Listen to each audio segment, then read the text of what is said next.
जय हिंद मेरे प्यारे दोस्तों, मैं शुभम आप सबका स्वागत करता हूं CSE 2014 के वीडियो एनालिसिस में। तो यहाँ पे हम क्वेश्चन नंबर 41 से स्टार्ट करते हैं। विच one of the following have coral Reeves? Coral reef, याद करिए 2018 का वो क्वेश्चन जहाँ पे हमने देखा था कोरल ट्रायंगल वाला क्वेश्चन कि कहाँ पे most of the coral reefs मिलती है, कुछ कौन से एरिया में। याद करिए 2022 वाला क्वेश्चन जिसमें हमने देखा था bio rock technology is recently seen in news is related to restoration of corals. याद आया आपको? देखिए कोरल रीफ कितने इंपॉर्टेंट है। ठीक है, यहाँ पे सिंपली देखिए अभी ये जो पर्टिकुलर क्वेश्चन है, अगर आपने शंकर IAS में पढ़ रखा है तो वेल एंड गुड, या फिर किसी एनवायरमेंट की बुक में पढ़ रखा है। देखिए कहाँ पे मिलता है, Andaman and Nicobar, gulf of Kutch, gulf of Mannar, Sundarban में यहाँ पे नहीं मिलता है दोस्तों। ठीक है, जो हमारे कोरल रीफ है ये ट्रॉपिकल जोन में मिल जाता है, हमारे अर्थ के ट्रॉपिकल टेम्परेट में भी मिल जाता है, ऐसा नहीं कि सिर्फ ट्रॉपिकल में मिलता है। ठीक है, और अगर इंडिया में देखा जाए तो Andaman Nicobar, gulf of Kutch, gulf of Mannar, ठीक है, लक्षद्वीप, लक्षद्वीप में मिल जाता है। ठीक है, केरल कोस्ट के पास मिल जाता है, महाराष्ट्र कोस्ट, मतलब कहीं ना कहीं पैचेस में मिल जाता है। ठीक है, बट एक जगह है जहाँ पे वो नहीं मिलता है, वो है हमारा सुंदरबन। क्यों? क्योंकि यहाँ पे देखिए दोस्तों गंगा और ब्रह्मपुत्रा दोनों मिल के यहाँ पे जो है ड्रेन करती है, और जब इतना ज़्यादा फोर्स से वाटर आता है तो यहाँ पे जो वाटर की क्वालिटी है, जो टर्बिडिटी है, ठीक है, ये बहुत ज़्यादा होती है, और ये जो कंडीशन है ये यहाँ पे कंड्यूसिव नहीं है कोरल रीफ्स के लिए। ठीक है, तो सुंदरबन में देखिए हमारे मैनग्रूव फॉरेस्ट यहाँ पे इंपॉर्टेंट है, कोरल रीफ्स यहाँ पे नहीं बनते हैं। ठीक है, तो ये थोड़ा हम यहाँ पे याद रखेंगे, और ये आगे चल के भी याद रखेगा, ऐसा क्वेश्चन रिपीट होगा कि कोरल रीफ कहाँ नहीं मिलते हैं, तो सुंदरबन में नहीं मिलते हैं। ठीक है, नेक्स्ट देखिए दोस्तों, आगे बढ़ते हैं हम लोग। अगला question, in India the problem of soil erosion is associated with soil erosion, drip irrigation, water use efficiency. Common theme है जो कि एग्रीकल्चर से रिलेटेड है हमारे। ठीक है, जो एनवायरमेंट को प्रोटेक्ट करने से रिलेटेड है। कहता है problem of soil erosion is associated with terrace cultivation, deforestation, tropical climate. अब यहाँ पे सिंपली सोचिए कि सॉइल इरोजन सबसे ज़्यादा कब होगा, जब डिफॉरेस्टेशन होगा।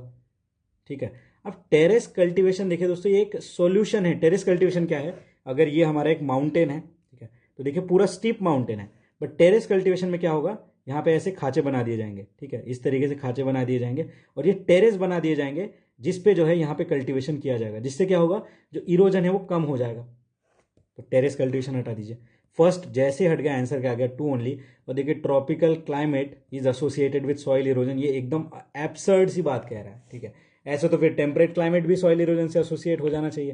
तो ये वन ऑफ द, ये जो है एक एब्सर्ड बात कर रहा है। तो यहाँ पे सीधा सीधा जो आंसर है दोस्तों हमारा, कि soil erosion is associated with deforestation. ठीक है, यहाँ पे देखिए ओवर ग्रेजिंग, ग्रेजिंग ये भी एक रीजन हो सकता है। ठीक है, वाटर जो है बहुत ज़्यादा अगर फास्ट यहाँ पे आ रहा है, विंड अगर बहुत ज़्यादा फास्ट अगर हो रहा है, ठीक है, तो ये है, ये जो है इनके वजह से भी हमारा सॉइल इरोजन हो सकता है। बाकी terrace cultivation is solution not a reason. तो आंसर आ गया 2 ओनली। नेक्स्ट देखिए अगला अगला क्वेश्चन देखते हैं।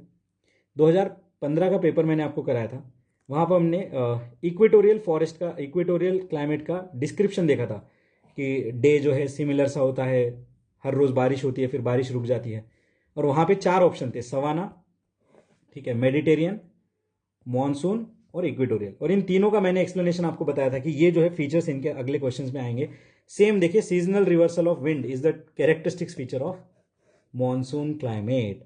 मेडिटेरियन मैंने आपको बताया था ये विंटर में रेनफॉल होता है, इक्वेटोरियल डेली रेनफॉल होता है कुछ समय के लिए। ठीक है, तो सिंपल क्वेश्चन है, डायरेक्ट फंडा याद रखिए, seasonal reversal of wind, monsoon climate, बात खत्म। ठीक है, ज़्यादा इसमें डिटेल में नहीं घुसना है कि कहाँ कहाँ पे है, कैसे कैसे है, ये सारी चीज़ें नहीं। ठीक है, तो ये हमने देख लिया यहाँ पे। आगे बढ़ते हैं। नेक्स्ट अगला क्वेश्चन जो है हमारा, question number 44, with reference to cultural history Panchayatan क्या है? नितिन सिंघानिया या फिर आर्ट एंड कल्चर का एक भी क्लास अगर आपने देखा ना, टेम्पल आर्किटेक्चर, तो पंचयातन क्या है दोस्तों? It is a style of temple construction. ठीक है, रिलीजियस सेक्ट देखें हमने यहाँ पे, स्थानकवासी, वैष्णविज्म, शैविज्म, ठीक है, सम्मितिया, सौत्रांतिका, कितने सारे क्वेश्चन देखे ऑलरेडी। ठीक है, उसके बाद देखिए एडमिनिस्ट्रेटिव फंक्शनल नहीं, विलेज एल्डर्स का असेंबली नहीं। ठीक है, यहाँ पे आंसर क्या है हमारा, C is the correct answer, art and culture का क्वेश्चन है। दोबारा से क्वेश्चन आ गया दोस्तों, which one of the following flows through Arunachal Pradesh? Arunachal Pradesh, ठीक है, बराक, लोहित, सुबनसिरी। ठीक है, तो देखिए दोस्तों मैपिंग का क्वेश्चन है, रिवर से रिलेटेड है, अरुणाचल प्रदेश से कौन सी ओरिजिनेट होती है। अब देखिए यहाँ पे देखिए दोस्तों, ये जो बराक रिवर है ये हमारे अरुणाचल प्रदेश से नहीं मतलब फ्लो होती है। ठीक है, तो ये कहाँ से ओरिजिनेट होती है दोस्तों? ये देखिए दोस्तों, ओरिजिनेट हो जाती है हमारे मणिपुरी हिल्स से। ठीक है, फिर नागालैंड में जाती है, फिर मिजोरम में जाती है, एंड फिर आसाम, एंड फिर बे ऑफ बंगाल। ठीक है, तो ये याद रखिए। ठीक है, तो ये इसका पाथ है, मतलब मणिपुर से जाती है। अब देखिए ये अगर हम नॉर्थ ईस्ट को ऐसे इमेजिन करें, ठीक है, तो यहाँ कहीं हमारा अरुणाचल प्रदेश है, यहाँ कहीं आसाम है हमारा। ठीक है, आसाम, अरुणाचल प्रदेश, नागालैंड, ठीक है, फिर यहाँ पे मणिपुर, और यहाँ पे कहीं मिजोरम है। ठीक है, तो यहाँ कहीं से जो है हमारी बराक रिवर ऐसे निकल रही है, तो अरुणाचल प्रदेश तक तो पहुंच ही नहीं है, तो फर्स्ट हटा दीजिए। आंसर आ गया हमारा 2 और 3। टफ क्वेश्चन था, बट अभी हमने यहाँ पे देख लिया कि बराक रिवर जो अरुणाचल से नहीं जाती है। लोहित, सुबानश्री, धनश्री, कामेंग, ये किसकी ट्रिब्यूटरीज है? ये हमारे ब्रह्मपुत्रा की ट्रिब्यूटरी। हम ऑलरेडी इसे पढ़ चुके हैं, ब्रह्मपुत्रा रिवर डिटेल में हमने यहाँ पे देख चुके हैं। ठीक है, नेक्स्ट देखिए दोस्तों, यहाँ पे और एडिशनल इन्फॉर्मेशन मुझे नहीं लगता कोई काम का है, क्योंकि बाकी सारी चीज़ हमने देख ली है इनके बारे में। ठीक है, तो यहाँ पे आंसर है हमारा 2 और 3। नेक्स्ट आगे बढ़ते हैं, wetlands and Confluence of river. ठीक है, बहुत ही अमेजिंग क्वेश्चन है, बहुत सारी चीज़ें क्लियर होगी यहाँ से हमारी। ठीक है, क्या कह रहा है ये? हरी के wetland, Confluence of Beas and Sutlej. NCERT में डायरेक्ट मेंशन है, बियास एंड सतलज जहाँ मिलते हैं। ठीक है, बियास सतलज, यहाँ पे हरी के वेटलैंड निकलता है, और यहाँ से देखिए इंदिरा गांधी कैनल को पानी भी जाता है, जो कि राजस्थान में जाता है। केवलादेव घाना नेशनल पार्क, मैंने ऑलरेडी ये क्वेश्चन आपको कवर करा दिया है। यहाँ पे देखिए दोस्तों, ये बनास एंड चंबल रिवर नहीं है, बनास एंड चंबल रिवर नहीं है, यहाँ पे गंभीर और बाणगंगा रिवर है, ऑलरेडी मैंने आपको करा दिया। केवलादेव घाना नेशनल पार्क। कोल्लेरू लेक देखिए दोस्तों, ये Confluence of Musi and Krishna नहीं, कोल्लेरू लेक बिटवीन है कृष्णा एंड गोदावरी के, गोदावरी एंड कृष्णा के बिटवीन में फ्लो होता है, कोई कॉन्फ्लुएंस में यहाँ पे नहीं बनता है ये। ठीक है, ये कहाँ दिखाया था? ये देखिए 2023 का प्री का क्वेश्चन हमने देखा था, फर्स्ट क्वेश्चन ही था। Jhelum river, Wular lake, Kolleru lake, and एक गंडक का भी एक ऑक्सबो लेक था यहाँ पे, तब हमने ये देखा था। ठीक है, तो देखिए दोस्तों, हरी के वेटलैंड ये मैन मेड वेटलैंड है, तो ऐसा भी क्वेश्चन आ सकता है कि नेचुरल कौन सा और मैन मेड कौन सा, तो ये देखिए मैन मेड है। ठीक है, कहाँ पे सिचुएटेड है? पंजाब में, और ये सही है। ठीक है, और हरी के वेटलैंड देखिए दोस्तों, एक रामसर साइड भी है हमारी। ठीक है, रामसर साइड भी है। केवलादेव घाना नेशनल पार्क देखिए, ये इसमें जो है ये हमारा मैन मेड एंड वेटलैंड है राजस्थान में। ठीक है, यहाँ पे गंभीर एंड बाणगंगा रिवर है, और ये भी एक रामसर साइट है, और ये तो हमारे मॉन्ट्रियक्स रिकॉर्ड में भी आता है। ठीक है, कोलेरू लेक देखिए दोस्तों, एक फ्रेश वाटर लेक है। ठीक है, कहाँ पे सिचुएटेड है? आंध्र प्रदेश में। कोलेरू लेक आंध्र प्रदेश में सिचुएटेड है, और ये भी देखिए हमारे रामसर कन्वेंशन में आता है, गोदावरी एंड कृष्णा रिवर के बीच में आता है ये। ठीक है, गोदावरी एंड कृष्णा के बीच में, कोई कॉन्फ्लुएंस पे नहीं है। आंसर क्या आएगा हमारे यहाँ पे? आंसर क्या आएगा दोस्तों? यहाँ पे 1 only is the correct answer. ठीक है, तो देखिए ये सारी चीज़ें हमने यहाँ से रिवाइज कर ली है। अगला क्वेश्चन हम देखते हैं, क्वेश्चन नंबर 47। ठीक है, बहुत ही इजी क्वेश्चन मैं कहूँगा, not a form of 6 system of Indian philosophy. Indian philosophy system chapter हमारा डायरेक्ट जो है नितिन सिंघानिया में मेंशन है, इंडियन फिलोसॉफी का फॉर्म नहीं है। ठीक है, तो देखिए मीमांसा वेदांता है, न्याय वैशेषिका है यहाँ पे फॉर्म।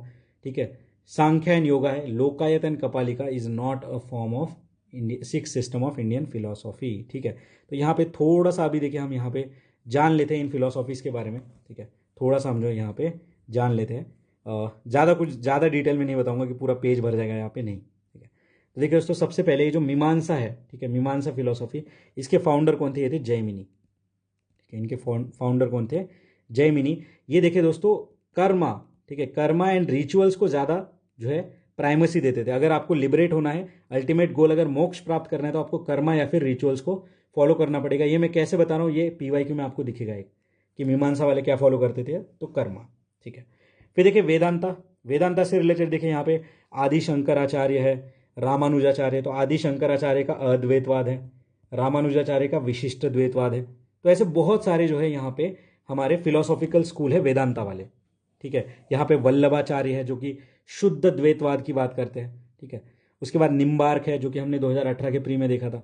तो ये वेदांतिक फिलोसॉफी है, वेदास के ऊपर जो है यहाँ पे एज अ अल्टीमेट नॉलेज का सोर्स यहाँ पे देखते हैं। ठीक है, फिर देखिए न्याय फिलोसॉफी, न्याय फिलोसॉफी इसके फाउंडर कौन थे, तो थोड़ा इसके बारे में जान लेते हैं। ठीक है, तो न्याय के फाउंडर थे दोस्तों गौतमा। ठीक है, ऋषि गौतम। ठीक है, ये इसके फाउंडर थे। नेक्स्ट देखिए यहाँ पे वैशेषिका, वैशेषिका के कौन थे, तो ये ऋषि कनाद इनके फाउंडर थे, ऋषि कनाद। ठीक है, संख्या फिलोसॉफी के फाउंडर कौन थे? ठीक है, संख्या फिलोसॉफी के फाउंडर थे कपिलाचार्य। ठीक है, कपिलाचार्य। योग फिलोसॉफी सिंपल है भाई, पतंजलि। ठीक है, योग फिलोसॉफी पतंजलि यहाँ पे फाउंडर थे। बाकी देखिए जो लोकायत और कपालिका है, ये जो है बृहस्पति इनके फाउंडर थे। ठीक है, बृहस्पति इनके फाउंडर थे। ठीक है, लोकायत या फिर लोकायत को दूसरा नाम क्या है? चार्वाका फिलोसॉफी। ठीक है, और कपालिका देखिए ये देखिए दोस्तों एक शैव सेक्ट है, शैव सेक्ट, ये लॉर्ड शिवा को मानते थे, ठीक है। ये 8th सेंचुरी एडी के पास आसपास ये फेमस हुए थे, ठीक है, इतना याद रखेंगे। बाकी देखिए इंडियन फिलोसॉफी में ये 6 हमारे मेंशन है, लोकायत एंड कपालिका यहाँ पे नहीं है, तो C is your correct answer. I hope इतना वैल्यू एडिशन हमारे लिए काफ़ी है। नेक्स्ट देखते हैं, सारे जो हिल्स है, रेंजेस है, हमने ऑलरेडी कवर करा है। मैंने PMFIS का एक फोटो भी आपको दिखाया था मैप में। Mikir hills, Mahadev hills, Kaimur hills, cardamom hills. Cardamom hills जब मैं करा रहा था तो मैंने आपको बताया था कि it is a part of western Ghat, और जब ये वेस्टर्न घाट हमारे इधर है और कोरोमंडल कोस्ट यहाँ है, तो ये कैसे हो सकता है, 1 हटा दीजिए, ठीक है। फिर देखिए कैमूर हिल्स, कैमूर हिल्स मैंने आपको बताया था ये हमारे ईस्टर्न पार्ट में है, ठीक है। कैमूर हिल्स जो है ये हमारे ईस्टर्न पार्ट में, तो कोकन में कैसे आ जाएगा, इस वाले रीजन में, इधर है ये, तो ये भी हट गया। महादेव हिल सेंट्रल इंडिया करेक्ट है। अब देखिए सेकंड हट गया तो ये चला गया, बचा गया 3 और 4, सीधा आंसर आ गया। महादेव मिकिर पता नहीं है तो भी आंसर आ गया, ठीक है। तो ये है दोस्तों ब्यूटी एलिमिनेशन की, और इस तरीके से हमें जो है क्वेश्चंस के आंसर तक यहाँ पे पहुंचना है, ठीक है। तो देखिए दोस्तों कार्डमम हिल कहाँ पे है, हमारे वेस्टर्न घाट का पार्ट है, ठीक है, वेस्टर्न घाट का ये पार्ट है, ठीक है। तो याद रखेंगे इसके बारे में, ये केरला तमिलनाडु वाले रीजन में है। नेक्स्ट देखिए कैमूर हिल्स, देखिए दोस्तों ये विंध्या रेंज का पार्ट है, ठीक है। तो ये यहाँ पे कहीं हमारे विंध्याज रेंज है, ठीक है, विंध्या। फिर देखिए यहाँ से नर्मदा नदी जाती है और फिर यहाँ पे कहीं सातपुड़ा जाते हैं, सातमाला यहाँ पे कहीं सिचुएटेड है। तो देखिए कैमूर हिल्स ये एक्सटेंशन कह सकते हैं हम लोग, ईस्टर्न पार्ट ऑफ विंध्यास, ठीक है। तो ये कोकन कोस्ट में नहीं है, ये MP UP और बिहार वाले रीजन में आ जाता है। महादेव हिल्स देखिए सेंट्रल इंडिया में, ठीक है। और ये नेक्स्ट देखिए मिकिर हिल्स, ठीक है, मिकिर नॉर्थ ईस्ट इंडिया में दोस्तों, ये काजीरंगा नेशनल पार्क आसाम के आसपास है हमारे, ठीक है, काजीरंगा नेशनल पार्क, ठीक है। कोरोमंडल कोस्ट हमने देखा ईस्टर्न पार्ट में है, यहाँ के हमारे कोकन कोस्ट यहाँ पे सिचुएटेड है, महाराष्ट्र गोवा कर्नाटक वाले रीजन में, ठीक है। तो इस तरीके से हमने सारे वैल्यू एडिशन यहाँ पे कवर करे हैं। हमारा आंसर यहाँ पे 3 और 4 इज द करेक्ट आंसर। आगे बढ़ते हैं, विच one of the following schedules of constitution contain provision regarding anti defection. मैं नहीं कराऊंगा ये क्वेश्चन, नहीं कराऊंगा। Answer 10th schedule, 2nd schedule, 5th schedule, 8th schedule, कितने बार कर चुके हैं। 8th शेड्यूल में यहाँ पे लैंग्वेजेस आते हैं, 5th में यहाँ पे ट्राइबल से रिलेटेड है, 2nd में यहाँ पे क्या है, इमोलूमेंट्स और अलाउंस की बात करता है, टीयर्स ऑफ ओल्ड PM। याद आया, कुछ रिवाइज हो गया, ठीक है। आगे बढ़ते हैं, नेक्स्ट अगला क्वेश्चन देखते हैं। Most important strategy for conservation of biodiversity together with human life is the establishment of biosphere reserve. Direct हमारे एनवायरमेंट की किताबों से क्वेश्चन आ रहे हैं। बायोस्फीयर रिजर्व में देखिए ये बात होती है कि ट्रेडिशनल ह्यूमन लाइफ के साथ कंजर्वेशन यहाँ पे करेंगे। National park, wild life sanctuary, यहाँ पे कुछ रेस्ट्रिक्शंस होते हैं। यहाँ पे बॉटनिकल गार्डन ये तो बहुत स्मॉल लेवल पे होता है, तो यहाँ पे ह्यूमन लाइफ आना मुश्किल है। तो आंसर क्या है हमारा, बायोस्फीयर रिजर्व, ठीक है। सो ये जो बायोस्फीयर रिजर्व होते हैं, यहाँ पे अलग अलग इसके जो जोन्स होते हैं, ठीक है। तो यहाँ पे ट्रेडिशनल ह्यूमन लाइफ के साथ चीज़ें चलती है।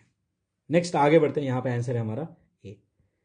Turkey is located between, Turkey कौन से 2 समुद्र के बीच में यहाँ पे जो है लोकेटेड है। तो देखिए दोस्तों यहाँ पे हम मैप देखते हैं अभी।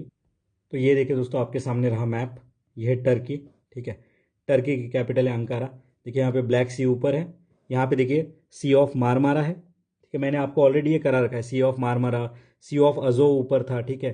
कर्च स्ट्रेट था यहाँ पे, उसके बाद बॉस्फोरस स्ट्रेट था, ठीक है। यहाँ पे देखिए सी ऑफ अजो है, ठीक है, सी ऑफ मारमारा, उसके बाद तो देखिए दोस्तों यहाँ पे ऊपर जो है सी ऑफ अजो है, उसके बाद देखिए ब्लैक सी है, सी ऑफ अजो और ब्लैक सी को जोड़ता है कर्च स्ट्रेट, ठीक है।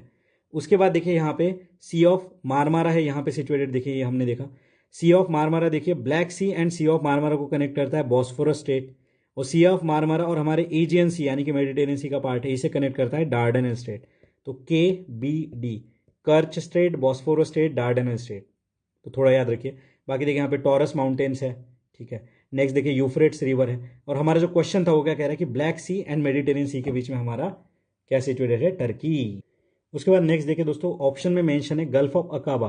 तो देखिए ये इजराइल है, ठीक है, ये सिनाई पेनिनसुला है हमारे इजिप्ट का, और ये जो रीजन है ना दोस्तों ये है गल्फ ऑफ अकाबा, ठीक है। फिर देखिए यहाँ से हमारा जो है सुएज कैनल बन के निकलता है, ठीक है, सुएज कैनल यहाँ पे और पोर्ट सईद यहाँ पे है, तो ये ऐसे कनेक्ट कर देता है। उसके बाद देखिए, तो देखिए दोस्तों ये जो गल्फ ऑफ अकाबा है ये मोस्ट एक्सपेक्टेड क्वेश्चन है, आ सकता है, ठीक है।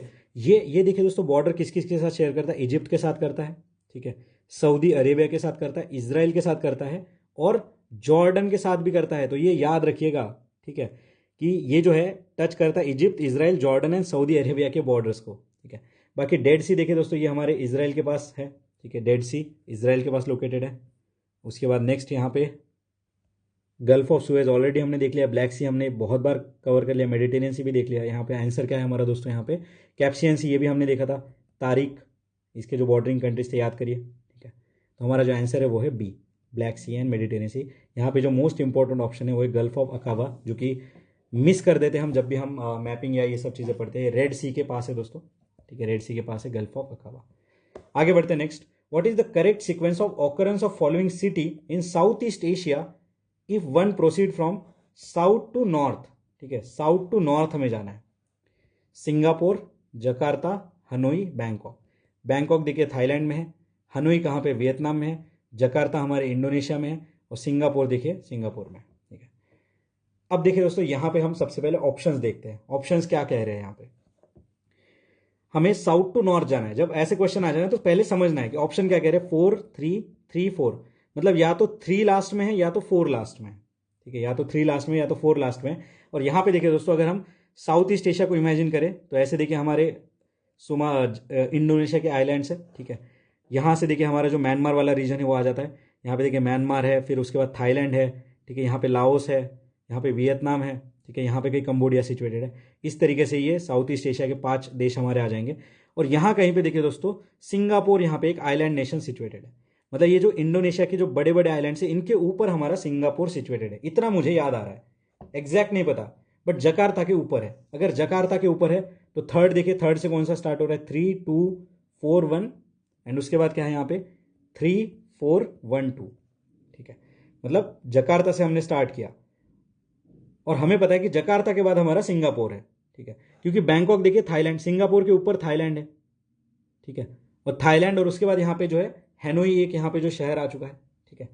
तो यहाँ पे देखिए दोस्तों जो थाईलैंड है उसके ऊपर हमारा वियतनाम है। तो आंसर क्या आएगा देखिए 3 4 1 2, सीधा इन दोनों में ही हमारा जो है पूरा ट्रैप यहाँ पे सेट था 3 एंड 4 में। जैसे आपने ये विजुअलाइज कर लिया आपका आंसर यहाँ पे आ गया, ठीक है। तो यहाँ पे देखिए, तो ये देख लीजिए दोस्तों बोर्नियो आइलैंड, ठीक है, कालीमंतान मैंने आपको बताया था, यहाँ पे देखिए ब्रुनेई नाम का देश है। अब यहाँ पे देखिए कौन सी सिटी हमने सबसे पहले देखी थी, हमारी जकार्ता, ठीक है। तो यहाँ पे जकार्ता कहाँ पे है, तो देखिए दोस्तों यहाँ कहीं जकार्ता सिचुएटेड है।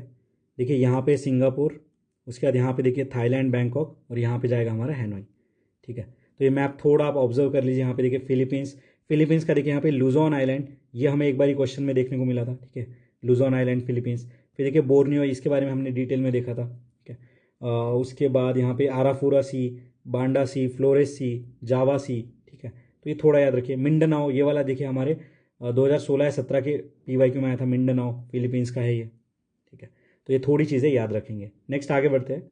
तो ये जो पर्टिकुलर क्वेश्चन है हमारा क्वेश्चन नंबर 52, इसका आंसर क्या है दोस्तों, इसका आंसर है सी, 3 4 1 2 इज द करेक्ट आंसर, ठीक है। ओके, नेक्स्ट अगला क्वेश्चन हम देखते हैं। The scientific view is that increase in a global temperature should not exceed 2 degree Celsius above the pre industrial level. देखिए COP21 वाला क्वेश्चन देखा था, उसी के कमिटमेंट की थोड़ी सी बात हो रही है। If the global temperature increase beyond 3 degree Celsius above the pre industrial level, what can be possible impact. Possible impact क्या हो सकते हैं, ऐसा ये पूछ रहा है, ठीक है। तो चलिए देखते हैं पॉसिबल इंपैक्ट क्या क्या हो सकते हैं। 4 ऑप्शन है हमारे, ऑप्शन, ठीक है, 1 1 2 2 3 4 एंड 1 2 3 4। अब देखिए यहाँ पे cultivation of cereals will not be possible anywhere in the world. देखिए एनीवेयर, यार अगर मैं ग्रीन हाउस जो पॉली हाउस होता है उसे लगा के अगर करूं तो नहीं होगा क्या possible. All the global wetlands will permanently disappear, अगर कोई 0.5 किलोमीटर का भी वेटलैंड बच गया तो ये तो गलत हो गया। Wide spread coral mortality will occur, ठीक है, हो सकता है। Traditional terrestrial biosphere tends towards net carbon source. अब चलिए ये 2 छोड़िए, 3 एंड 4 पहले हटा के देखते हैं।